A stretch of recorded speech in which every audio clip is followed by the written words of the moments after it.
গরিবের জীবন, গরিবের জীবনের একটা পার্ট বলি আপনাদের।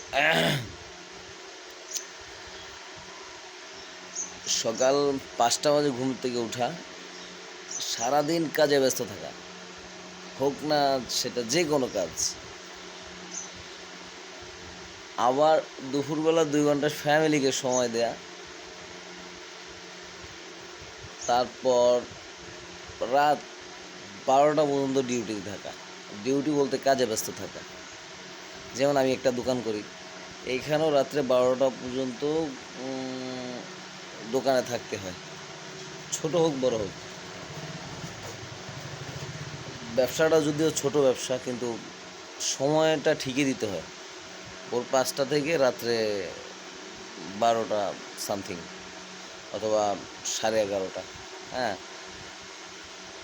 তারপরে গিয়ে খাওয়া দাওয়া করে রাত্রে শুইতে শুইতে 1টা বেজে যায়। ঠিক আছে, 1টা বাজে শোয়ার পর ঘুমাই, মানে 4 থেকে 5 ঘন্টা ঘুম। আবার ঘুম থেকে উঠে সেই জীবন যুদ্ধে। কিন্তু দিনের বেলা ঘুমানোর কোনো সময় নেই। এটা হলো গরিবের জীবন। তবে আল্লাহর রহমতে আল্লাহ ভালোই রাখছে, আলহামদুলিল্লাহ। তারপরেও শুকরিয়া আদায় করি, কারণ ভালোই আছি, আল্লাহ ভালো রাখছে, খুব ভালো লাগছে।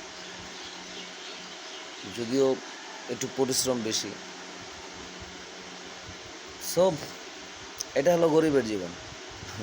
বড় লোকের জীবন কীরকম সেটা তো জানি না, কারণ বড় লোক তো ছিলাম না কখনো।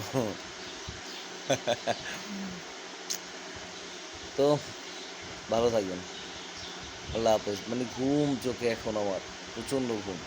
হ্যাঁ, ঘুম থেকে উঠছে, আজকে ফজরের নামাজ পড়তে পারি নাই, কিন্তু চোখ আমার দেখেন তো, চোখ টেনে মেলতে পারতেছে না, প্রচণ্ড ঘুম এখনো।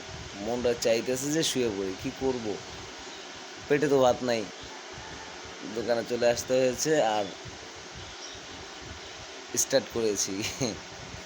আমার দোকানে আমারই কোনো ইয়া নাই, দোকানটা ছোট আপাতত, সেই জন্য আমি ভিডিওটায় আমার দোকান দেখাই না। ঠিক আছে, ছোট দোকান। তো ভালো থাকবেন, আল্লাহ হাফেজ।